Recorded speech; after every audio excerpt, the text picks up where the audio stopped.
두아디라 교회 사자에게 편지하라 2장째입니다. 두아디라 교회 사자에게 편지하라. 요한계시록 2장 18절에서 29절입니다. 요한계시록 2장 18절에서 29절. 두아디라 교회 사자에게 편지하라. 요한계시록 2장 18절에서 29절 함께 봉독하도록 하겠습니다. 시작.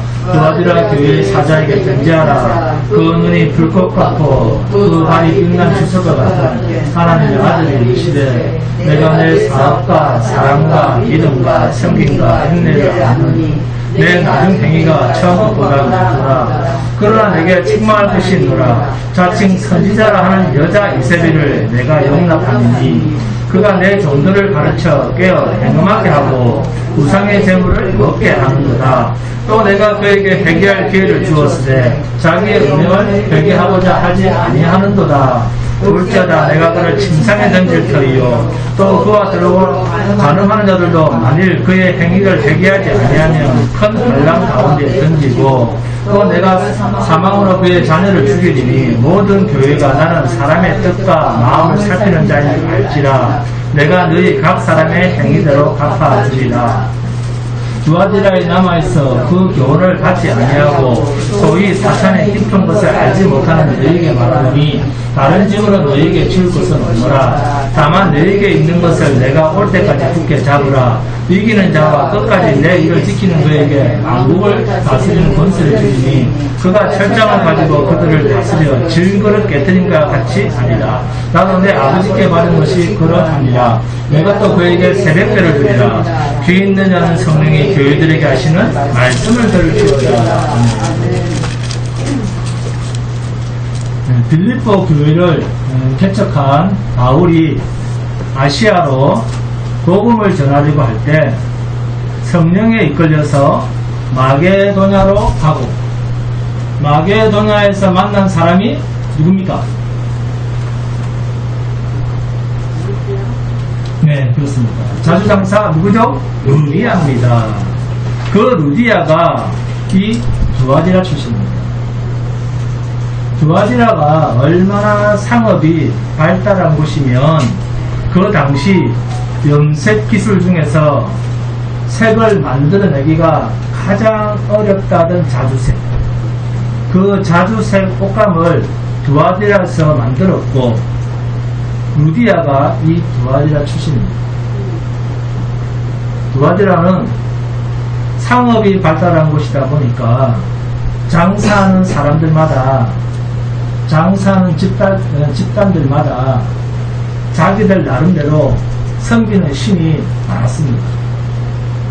그러니까 두아디라는 다종교의 도시다. 일본처럼 종교 종합 백화점 도시다. 이렇게 보시면 됩니다.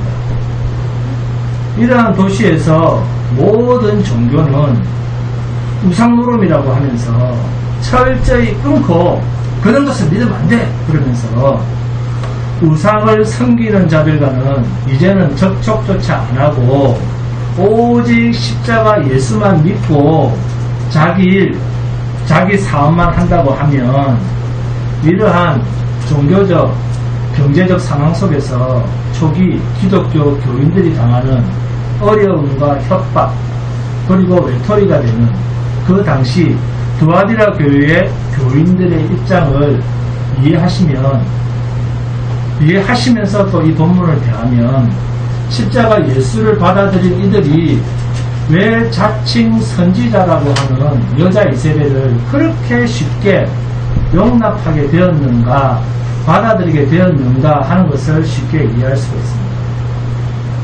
그렇다면 기독교, 예수 십자가를 믿는다는 사람들, 영접한다는 사람들도 예수를 영접하는 그 사람들의 최종적인 목적이 무엇이었을까요?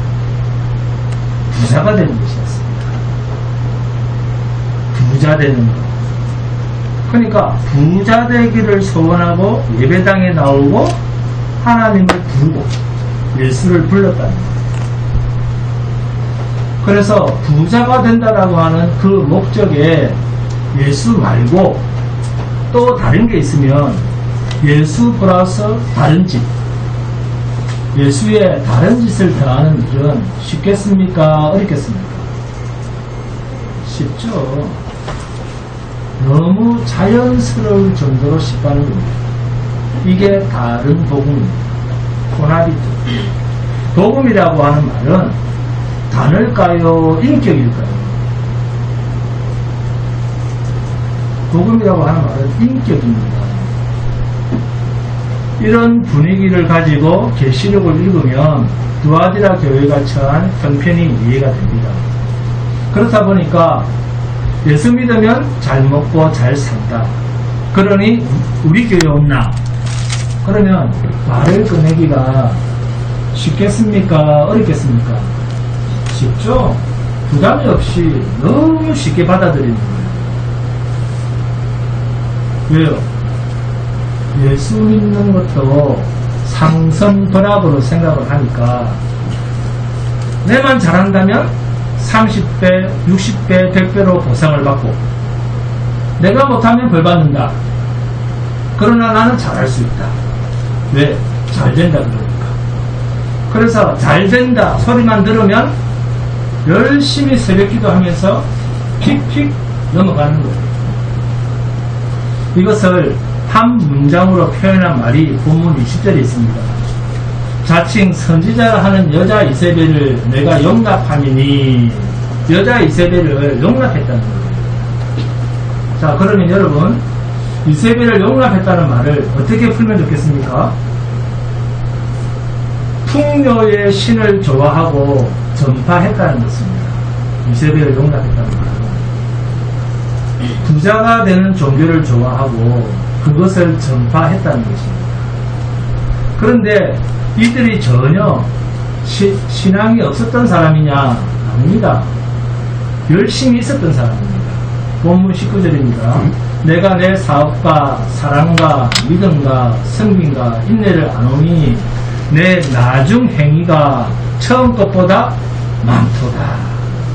여기 내 사업, 그러니까 야 교회가 무슨 사업을 하는데 이렇게 오해를 하는데, 그런 것이 아니라 뒤에 마지막에 나오는 내 나중 행위라고 하는 것입니다.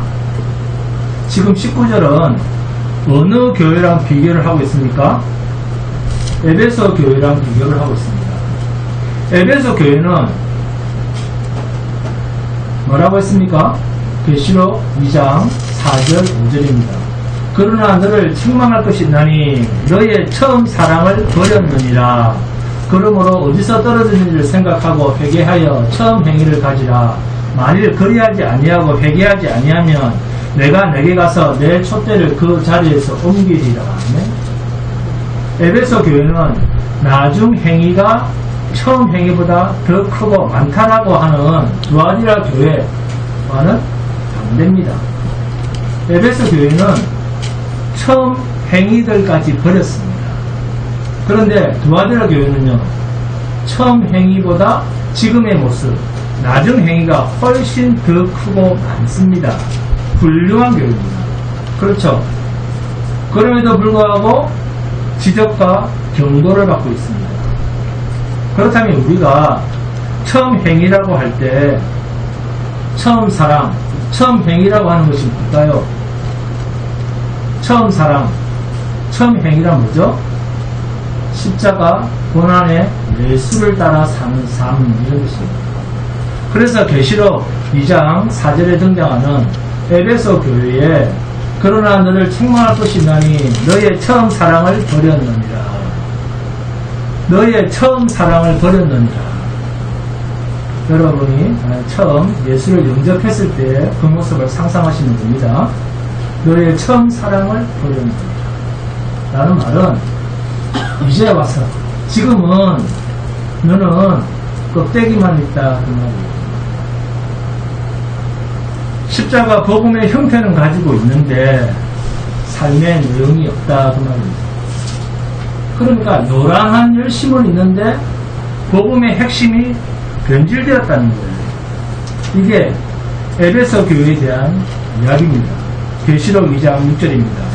오직 내게 이것이 있으니 내가 니골라당의 행위를 미워하는도다. 나도 이것을 미워하는도다. 네? 너희가 니골라당의 행위를 미워하면서도 처음 행위에서는 떨어져 있다는 거예요. 계시록 2장 2절입니다. 내가 내 행위와 수고와 내 인내를 알고 또 악한 자들을 용납하지 아니한 것과 자칭 사도라 하되 아닌 자들을 시험하여 그의 거짓된 것을 내가 드러낸 것과 이렇게 다 했음에도 불구하고 처음 행위 십자가 고난의 삶에서는 벗어나고 싶다는 거예요. 고난의 십자가의 삶은 이제는 걷고 싶지 않다는 거예요. 이제는 예수 믿었으니까 좀 편하고 싶다는 거예요. 이런 것이 에베소 교회를 향한 주님의 책망이었습니다. 그런데 두아디라 교회는 에베소 교회와는 정반대입니다. 내 나중 행위가 처음 것보다 많다. 칭찬을 받고 있습니다. 그리고 너의 행위가 내 사업과 사랑과 믿음과 성김과 인내가 훌륭한 교회라는 거예요. 이러한 훌륭한 칭찬을 받는 두아디라 교회 안에 무엇이 있다? 엉터리들이 섞여 들어온 것입니다. 이러한 신실한 교회 안에 성도가 변질이 되었다고 합니까? 섞여 들어왔다고 합니까? 섞여 들어왔다는 거예요.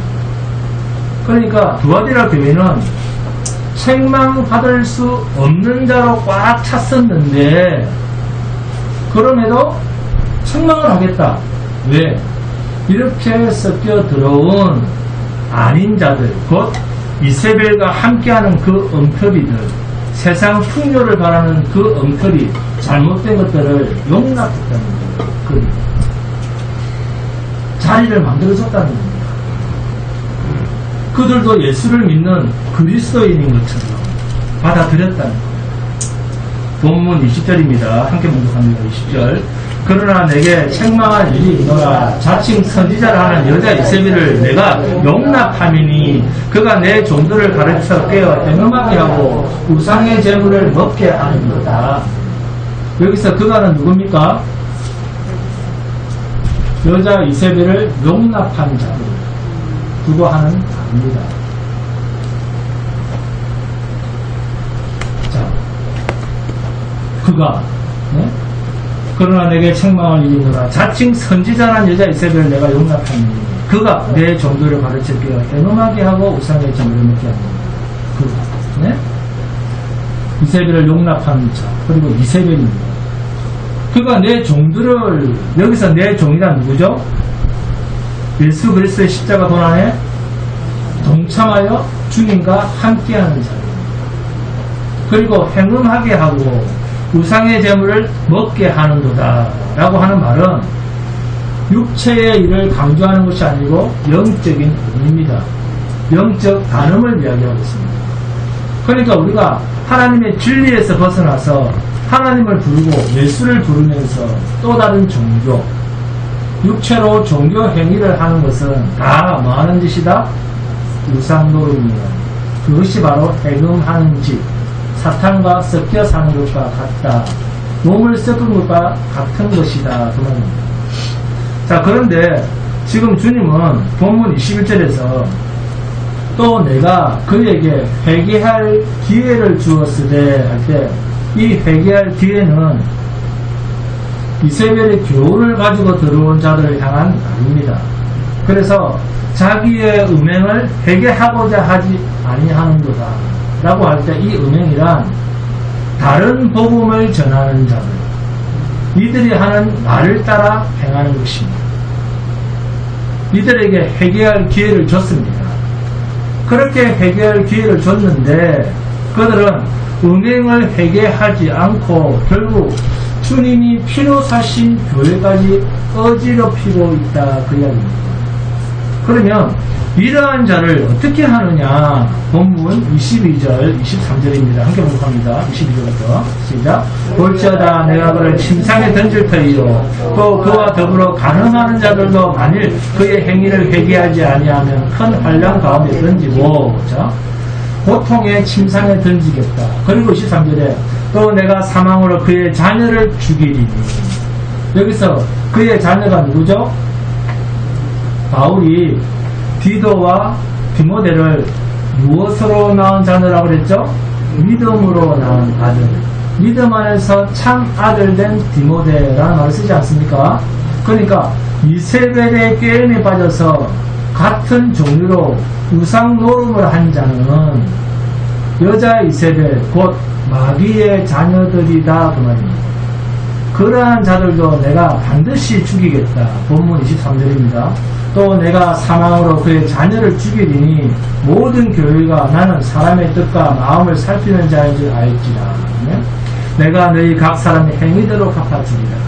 자, 그런데 23절 중간쯤에 모든 교회라고 하는 말이 나옵니다. 지금 윗구절 22절에서 심판의 대상이 되는 자를 고통의 침상에 던지고 큰 환난에 던지고 사망에 던짐을 당하는 그들과는 다른 이야기가 나옵니다. 모든 교회가 나는 사람의 뜻과 마음을 살피는 자인 줄 알지라. 자, 이 말이 무슨 뜻이냐? 그가 하고 있는 일이 마음속 중심에서부터 약속 밖에 있는 자로서 이세벨의 게임을 쫓아서 행음하고 우상의 재물을 먹고 마셨는지 그것을 나는 다 안다 그 말입니다. 모든 교회, 주인이 피로 사신 교회라면 교회의 머리가 되시는 주님이 어떤 자인 것을 주님께 속한 자라면 다 알게 되어 있습니다. 피로 사신 주님의 교회는 이런 이세벨과 같은 일에 단 한 사람도 던져져서 망하게 될 자가 없다. 이 말을 성경은 하고 싶은 것입니다. 성도는, 너희는 하나님의 심판에서 제외되어 있다는 것입니다. 이걸 어떻게 알죠? 모든 교회가 나는 사람의 뜻과 마음을 살피는 자인 줄 안다. 속 중심까지, 우리의 중심까지 그들이 하나님의 약속 안에 있는 자인지 아닌 자인지 내가 안다. 육신에 있는 자들은 하나님을 기쁘시게 할 수 없나니 누구든지 그리스도의 영이 없는 사람은 그리스도의 사람이 아니니라. 아멘?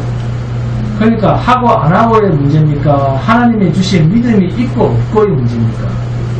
있고 없고의 문제입니다. 하나님이 주신 믿음의 선물이 있는가 없는가 이걸 보시겠다는 거예요. 누가? 교회의 머리가 되시는 주님. 할렐루야. 본문 23절 마지막 부분에 있는 말씀, 내가 너희 각 사람의 행위대로 갚아주리라 라는 이 말씀을 본문 28절 끝에 붙이면 이해가 더 쉽습니다. 내가 또 그에게 새벽별을 주리라. 내가 너희 각 사람의 행위대로 갚아주리라. 네? 왜? 본문 28절 끝에다가 본문 23절 끝부분의 말씀을 붙이는가? 자, 계시록 22장 16절입니다. 함께 보도록 합니다. 16절. 자, 새벽별을 준다고 하는데 이 새벽별이 무엇인가를 보시면 압니다. 16절 시작. 나 예수는 교회들을 위하여 내 사자를 보내어 이것들을 너희에게 점언하게 하였노라. 나는 다윗의 뿌리요 자손이니 곧 광명한 새벽별이라 하시더라. 누굽니까? 예수 그리스도입니다. 이 새벽별을 준다고 하시면서 그러면서 내가 너희 각 사람의 행위대로 갚아주리라 라는 이 말을 왜 또 하느냐? 자, 계속해서 계시록 22장 18절 19절입니다. 함께 공부합니다. 22장 18절 19절 시작. 내가 이 두루마리의 예언의 말씀을 듣는 모든 사람에게 증언하노니 만일 누구든지 이것들 외에 더하면 하나님이 이 두루마리에 기록된 재앙들을 그에게 더하실 것이요 만일 누구든지 이 두루마리의 예언의 말씀에서 제하여 버리면 하나님이 이 두루마리에 기록된 생명나무와 및 거룩한 성의 참여함을 제하여 버리시리라. 본문 23절에 행위대로라고 하는 말은 우리 육신의 행동이나 종교 생활을 말하는 게 아닙니다. 본문 23절의 전반부와 후반부가 다릅니다. 23절 앞부분은 심판이고 후반부는 너희는 심판의 대상이 아니야입니다. 그래서 24절 말씀이 어떻게 시작되고 있습니까? 24절 두아디라에 남아있어 그러잖아요. 이 교훈을 받지 아니하고 그러잖아요. 소위 사탄의 깊은 것을 알지 못하는 너희에게 말하노니 심판의 대상이 되지 않는 너희 남은 자에게 말하노니 이해하셨습니까? 그러면 여자 이세벨이 가지고 들어온 것이 무엇인가? 자, 여자 이세벨이 가지고 들어온 게 뭘까요? 교양으로 열왕기하 9장에서부터 이세벨이 등장을 합니다. 엘리야 선지자 때 왕이 누굽니까? 이스라엘의 아합 왕입니다. 이스라엘 왕 중에서 가장 악랄한 아합 왕. 이 아합 왕의 부인이 이세벨입니다. 그런데 본문 20절에서는 그러나 내게 책망할 일이 있노라 자칭 선지자라 하는 여자 이세벨을 내가 용납함이니. 자, 이세벨이 선지자입니까? 왕비입니까? 왕비. 그런데 선지자입니다. 왕비인데도 또 선지자입니다.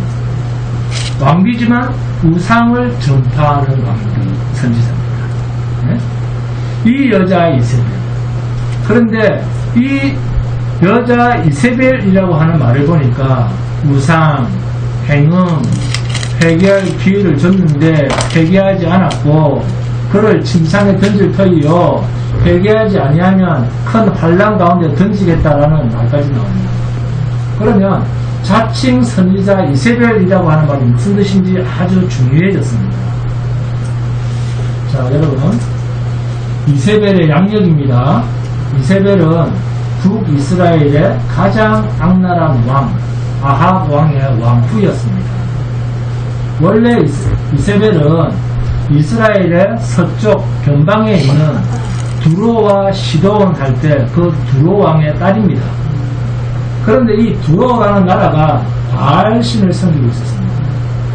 그래서 이 이세벨이 이스라엘의 왕으로 시집을 오면서 가지고 들어온 것이 자기가 열심히 믿던 바알신이었습니다. 그걸 가지고 이스라엘에 온 거예요. 그런데 하나님께서는 엘리야 선지자를 시켜서 이 이세벨의 수하에 있던 바알 종교의 선지자들을 상대로 갈멜산에서 850명대 엘리야 선지자 한 사람이 붙어서 엘리야가 이 엘리야 선지자가 승리한 사건이 열왕기상 18장에 나옵니다. 이때 바알과 아세라를 섬기던 선지자들 850명 모두가 몰살을 당합니다. 자, 그러면 이런 일이 벌어졌다면 북이스라엘의 왕후 이세벨 입장에서는 어떻게 하는 것이 가장 현명한 처세일까요? 그렇죠. 하나님 앞에서 회개를 해야죠. 그런데 이세벨은 적반하장이었습니다. 오히려 자신들의 선지자들이 죽자 엘리야 선지자에게 사람을 보냅니다. 내일 오후 이맘때까지 내가 엘리야 너를 못 죽이면 내가 죽는다. 이런 협박 문서를 전달시킵니다. 그러니까 한 나라의 왕의 부인이 왕후가 어찌 보면 아합 왕보다 더 실권자, 치맛바람을 휘날리는 이세벨의 정갈이니까 엘리야 선지자가 완전히 멘붕 기겁을 한 거예요. 그래서 이 엘리야 선지자가 산으로 도망을 쳐서 로뎀 나무 밑에서 하나님 나한테 왜 이러십니까? 이런 엄청난 일을 벌려놓고 내가 저 여자 칼에 죽도록 왜 나를 이렇게 홀로 두십니까? 하나님 믿는 사람은 이 이스라엘에서 저밖에 없는 것 같아요. 그렇게 기도를 했어요. 그러자 하나님께서 엘리야에게 하신 말씀이 엘리야야 네가 꼭 봐야만 믿겠니? 네가 알지 못하는 너 같은 사람 의인 7,000명을 내가 이 땅에 남겨놓았다. 너 혼자가 아니야 이 사람아. 엘리야는 하나님을 믿는 사람은 자기 혼자뿐이라고, 자기 혼자만 남았다고 생각을 했습니다. 그런데 이세벨은 결국 그런 악랄한 짓을 하다가 예후에게 산채로 높은 창문 밖으로 던져져서 몸이 처참하게 깨지는 죽음을 당하고, 그래서 동네 개밥이 됩니다. 이세벨이 개의 먹이가 됩니다. 그리고 그의 아들들, 아합 왕의 아들들이 얼마나 많은지 70명이나 되는 아들들도 다 죽임을 당합니다. 자, 그의 아들들이 그렇게 죽임을 당했다 그러면 열왕기상 18장 19장 이야기, 그리고 열왕기와 8장 이후의 이야기가 계시록 2장 20절에서 23절에 그친 이세벨과 그의 수하들, 그를 따르는 추동자들이 당하는 모습과 흡사합니까? 아니면 완전히 다릅니까? 흡사합니다. 흡사하지 않습니까? 열왕기사에서 나오는 구약의 사건을 계시록으로 그대로 옮겨 놓았다 해도 과언이 아닙니다. 그러면 본문 20절에서 23절입니다. 함께 봉독합니다. 본문 20절에서 23절. 시작. 그러나 내게 책망을 내리노라. 자칭 선지자라는 여자 이세벨을 내가 용납하니 그가 내 종들을 가르쳐 깨어 땡음하게 하고 우상의 재물을 먹게 하는도다.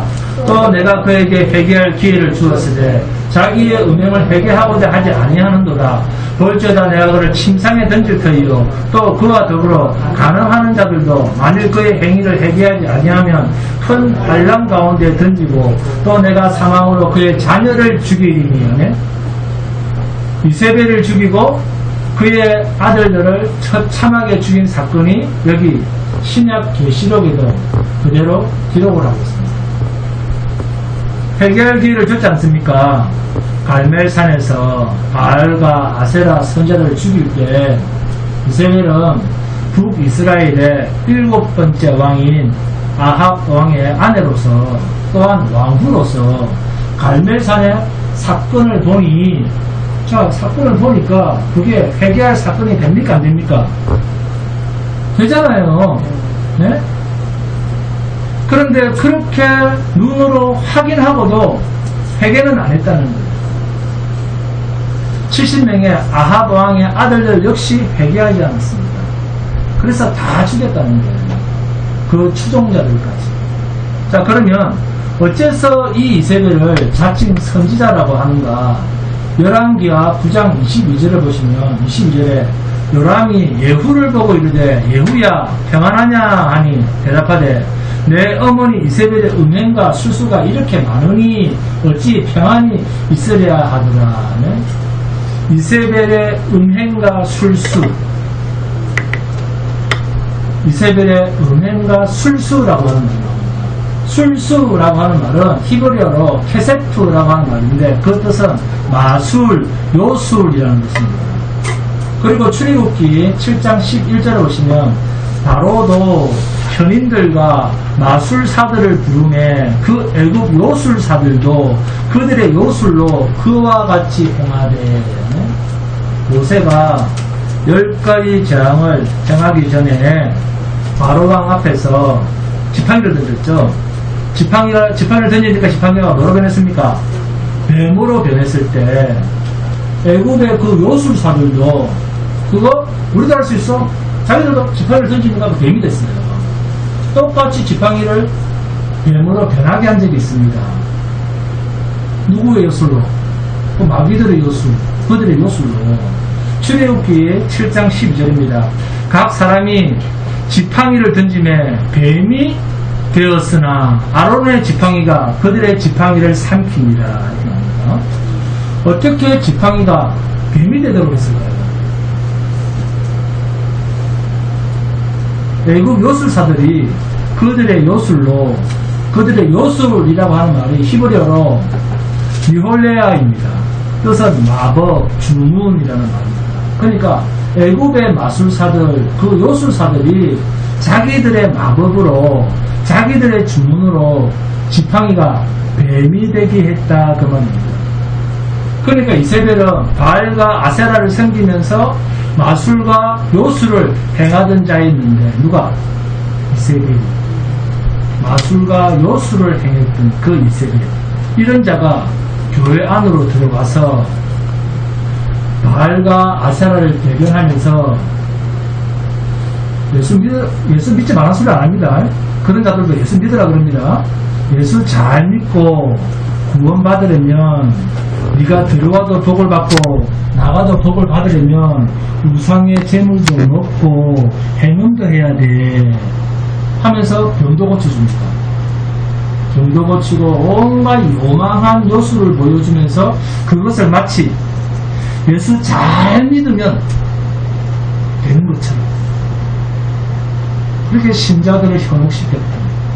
그 바알의 요술사, 우상 숭배자, 이런 자가 남녀 호랭교로 가는 게 아니라 그냥 산속으로 절로 가는 게 아니라 교회로 들어갔다니까요. 이런 사람들이 교회로 들어갔으니까 스스로 뭐라 불러야 됩니까? 봤지? 나 이 정도야.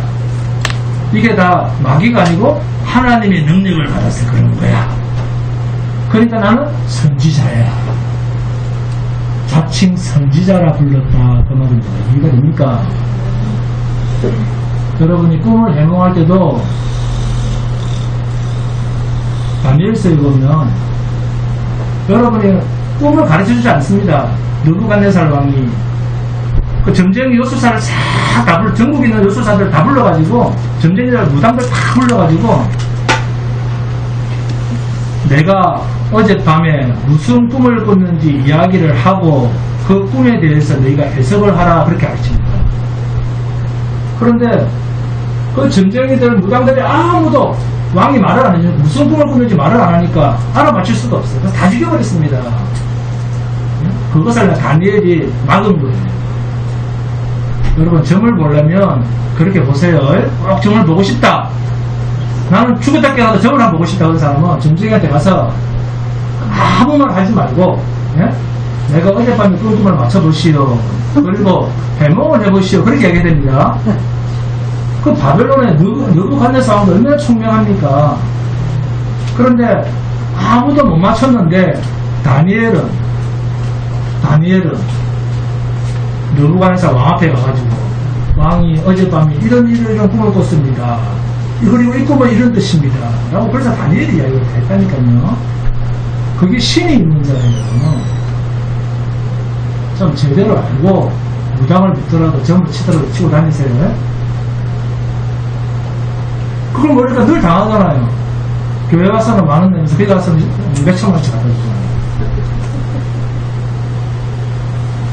그러면 여자 이세벨은 누구의 이름을 부르면서 요망한 요술을 불렀겠습니까? 요망한 요술을 부렸겠습니까? 예수 이름을 부르면서 요망한 짓을 해댔다 그 말이에요. 그러니까 그 교회 교인들이 눈으로 보니까 이야 저 정도는 완전히 하나님의 역사네. 그러면서 그 자칭 여자 이세벨에 훅 하고 교회 사람들이 다 넘어갔다고 말이에요. 네?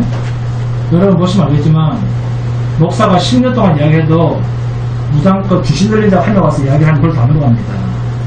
저는 그걸 본 적이 있어요. 우리 교회에서. 여러분은 예수 잘 믿는 것 같죠? 여기 와서 점쟁이 하나 와보세요. 훅 다 넘어갑니다. 그 말 되게 잘 믿어요. 그 말을. 본문 20절에 나옵니다. 그러나 내게 책망할 일이 있노라. 자칭 선지자는 여자 이세벨을 내가 용납함이니 그가 내 종들을 가르쳤기에 행음하게 하고 우상의 재물을 먹게 하는도다. 자칭 선지자라 하는 여자 이세벨을 내가 용납함이니 와 진짜 신기하네. 안진뱅이가 일어났네. 병이 나왔네. 점도 치네. 야 예언도 하네. 그래서 예언해 주는 대로 점치는 대로 가르쳐 준 대로 행음도 하고 예수도 믿고 바알도 섬겨보니까 돈도 잘 벌고 야 잘되네. 맞네. 저 여자는 하나님이 보내신 선지자 맞네. 하나님이 주신 능력 맞네. 그러면서 자칭 선지자 여자 이세벨을 거의 모든 신도들이 선지자로 인정했다 그 말이에요. 내가 용납하니 회개하시기 바랍니다. 그러니까 자칭 선지자라 해도 통하는 거죠. 그러니 목사님, 구약이 이세벨은 왕인데 왜 선지자라고 합니까? 이세벨이 바알과 아세라를 전파하는 술사였다는 거예요. 여러분, 이 시대가 말세 마지막 때입니다. 말세 지말이라고 합니다. 마지막 때는 사탄이 자기의 때가 얼마 남지 않는 줄 알아서 할 수만 있으면 믿음 안에 있는 자, 하나님이 택하신 백성들을 우는 사자처럼 삼킬 자를 찾아서 두루 돌아다니면서 광명한 천사처럼 사람들이 가장 좋아하는 모습으로 가장 옳은 것처럼 다가와서 우리를 넘어지게 됩니다. 그래서 하나님을 열심히 아셔야 됩니다. 그래서 우리 인간의 판단 능력으로는 분별해 내기가 쉽지 않습니다. 그래서 본문 24절에 두아디라에 남아있어 하면서 남은 자 이야기를 하기 전에 본문 23절에 나옵니다. 모든 교회가 하면서 나는 사람의 뜻과 하나님은 사람의 뜻과 마음을 살피는 자인 줄 알지라. 내가 너희의 각 사람의 행위대로 갚아주리라. 그러나 본문 24절에 두아디라에 남아있어 이 교훈을 받지 아니하고 소위 사탄의 깊은 것을 알지 못하는 너희 남은 자, 너희는 미혹의 영을 받지 않았기 때문에 너희는 그 미혹을 분별하게 되어 있어. 자칭 선지자라고 하는 여자 이세벨이 가르치는 그런 이상짓, 점치는 짓은 너희는 따라하지 않아. 그 말입니다. 선지자라고 하는 말이 히브리어로 나비라고 하는 말인데 대변인, 대언자, 말하는 자, 예언자라는 뜻입니다. 그런데 여기서 여러분이 잊지 말아야 할 것은 성경은 우리가 일반적으로 이해하고 있는 것처럼 어떤 미래, 장래의 일을 말할 수 있는 그런 피조물은 절대 없습니다. 미래를 예언할 수 있는 피조물은 이 세상에 한 사람도 없어요. 예언, 성경에서 말하는 예언, 그 미래를 어떤 개인이 점치는 것이 아니라 성경의 예언이라고 하는 말은 맡길 예자입니다. 은행에 예탁한다 그러죠. 맡길 예자입니다. 하나님의 말씀을 선지자, 말씀 사역자한테 맡겨서 전하는 것, 그게 예언입니다. 미래 예자가 아닙니다. 미래의 일을 점친다라고 하는 말은 다 미친 소리입니다. 그런데 오늘날에도 교회 안에 이런 미친 소리 수준의 예언이 홍수처럼 있다는 사실입니다. 이건 완전히 이교입니다. 예수 무당이에요. 바알과 아세라 수준의 이야기인데도 사람들이 무당, 점, 병고침 그러면 왜 그렇게 좋아하고 왜 그렇게 믿을까요? 왜 그렇게 좋아할까요? 하나님 말씀 알기보다는 그거 알기를 더 좋아합니다. 왜 그럴까요? 육을 가졌기 때문입니다. 죄된 육을 가졌기 때문에. 육은 이 세상 마귀에게 철저하게 지배당하는, 농락당하는 속성을 가지고 있습니다. 아담이 범죄하고 타락한 그 이후부터 악마는 육을 가진 자를 지배하는 왕으로 군림하고 있습니다. 여기에 예외가 되는 인간이란 없습니다. 신자도 예외가 아닙니다. 그러니까 성도는 육체를 사용해서 하는 모든 종교 행위는 하나님 앞에서 한 것이 아니고 누구 앞에서 종로로 하는 것이다? 악마에게 종로로 한 것이 된다 그 말입니다. 이 말세지말의 마귀는 자기의 때가 얼마 남지 않는 줄 알고 육을 가진 모든 자에게 가장 육이 좋아하는 메뉴들을 가지고 들어오는 거예요. 무엇으로? 종교성을 가지고 들어오는 거예요. 이게 미혹이라고 하는 말입니다. 미혹, 비슷한 것이다. 80%도 비슷한 것이다. 90%도 비슷한 겁니다. 인간이 가장 좋아할 비슷한 다른 것. 이러한 신앙과 믿음이 비슷한 것이 어디에 있었습니까? 갈멜산에서. 이세벨이 전파한 바알과 아세라 종교입니다. 그러나 이들은 엘리야 선지자로 인해서 다 몰살을 당합니다. 열왕기상 18장 30절에서 40절을 집에서 읽어보시기 바랍니다. 이방 신앙과 하나님을 믿는 신앙, 이 차이가 뭘까요? 그들의 지극정성, 얼마나 그들이 비나이다 새벽 정화수를 들으면서 얼마나 지극정성을 드립니까? 바알과 아세라 선지자는 얼마나 지극정성을 보입니까? 칼로 자기 몸을 해칩니다. 피를 냅니다. 그 정도로 정성을 보여요. 신 앞에 목숨을 걸고 제단 주변에서 막 몸을 또 굴립니다. 몸을 굴리고 또 뜁니다. 청년들이 이렇게 뛰죠. 막 열심히.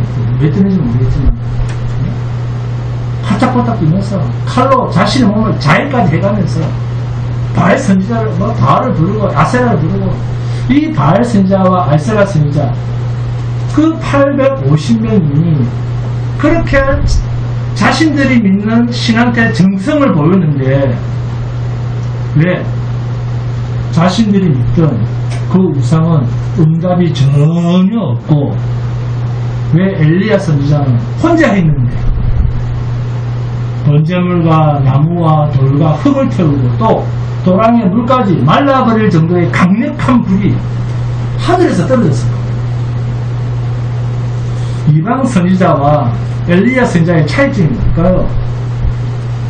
엘리야는 여호와의 이름을 의지하여, 할렐루야. 그런데 바알과 아세라 선지자는 자기 정교심, 자기의 열심을 쏟아서 신을 감동해 보려고 했다는 것입니다. 중심이 누굽니까? 인간입니까? 하나님입니까? 이런 차이예요. 기독과 무속의 차이가. 그래서 믿음으로 살라고 자꾸 하는 거예요. 엘리야는 여호와의 이름을 의지하면서도 그 엘리야 선지자가 쌓은 그 재단이 아주 독특합니다. 12지파를 상징하는 12돌 위에 재물을 쪼개어 올리고 그 쪼개진 재물 위에 또 물을 붓습니다. 그럼 불에 타기가 쉽겠습니까? 어렵겠습니까? 어렵죠. 열왕기상 18장 35절입니다.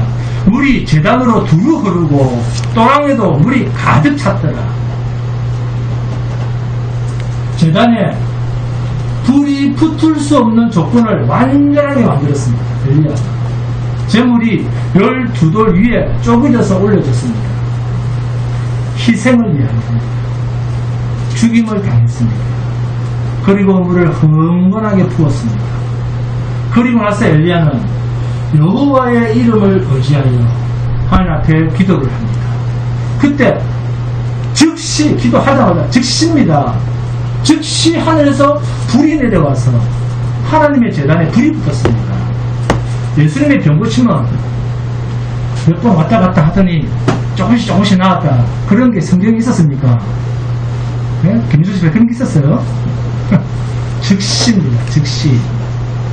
그리고 가지도 않았는데 너희 아들이 살았다. 그냥 가라 그랬습니다. 그 왕의 신하를 보냈을 때. 그러니까 믿고 갔더라. 그랬더니 그 시간에 보니까 나왔더라. 그겁니다. 이게 하나님의 일이에요. 하나님은 어떻게 일하시는가를 모르면 늘 마귀가 하는 일이 하나님의 일인 것처럼 오해를 한다니까요. 즉시. 그리고 믿었더니 되었더라. 그겁니다. 뭐 가서 빌었더라. 그런 것도 없어요. 믿었더니 되었더라. 그리고 그 제단에 올려진 재물이 다 타고 난 뒤에 이스라엘에 하늘에서 비가 옵니다. 가뭄이 옵니다. 하늘로부터 비가 쏟아집니다. 응답의 역사가 일어난 것입니다. 할렐루야. 이 엘리야가 쌓은 상징이 뭡니까? 이스라엘의 12아들들 교회입니다. 이 교회의 실체가 누구죠? 예수 그리스도입니다. 이분이 죽임 당하실 것을 갈멜산 엘리야의 제단에서 하나님이 드러내신 거예요. 예수 그리스도가 죽으신 것을.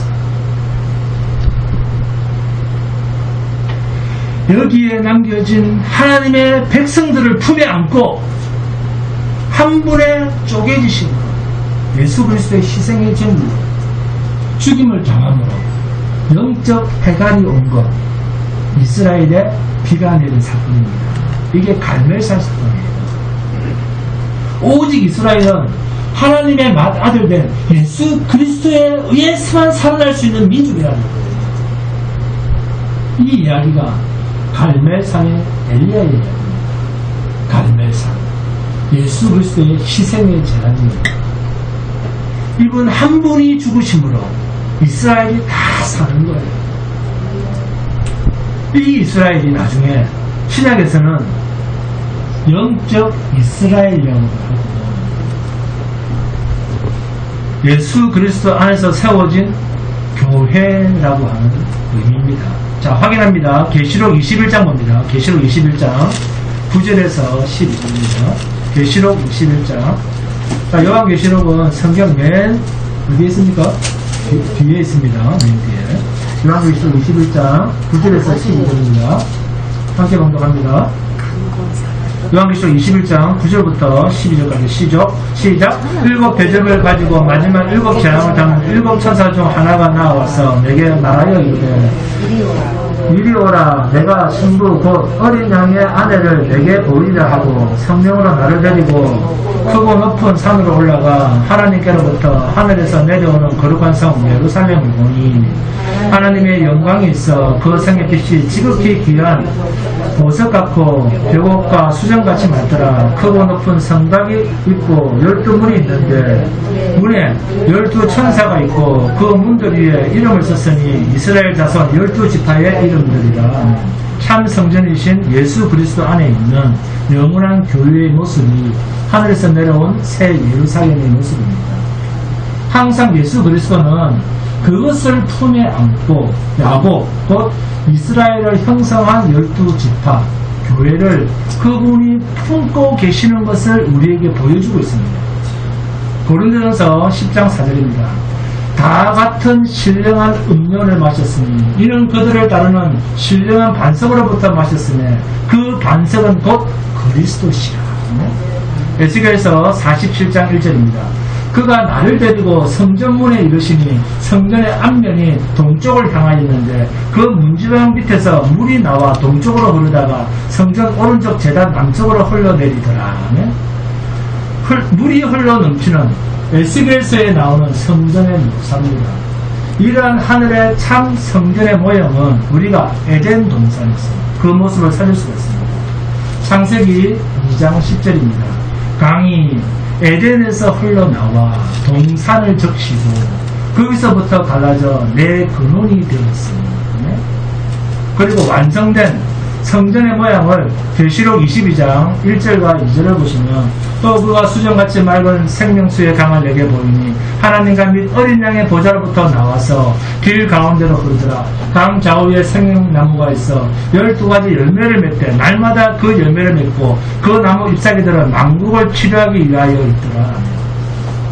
엘리야가 바알과 아세라 선지자의 대결에서 나타난 것은 그의 선지자적 능력을 나타낸 것이 아니라 참 성전이시요 참 이스라엘이신 예수 그리스도를 의지하여 이스라엘 백성들 모두가 구원을 받게 되는 참 생명수 되신 참 생수를 얻게 되는 하나님의 백성들의 구원의 모습을 그림자로 그려낸 사건입니다.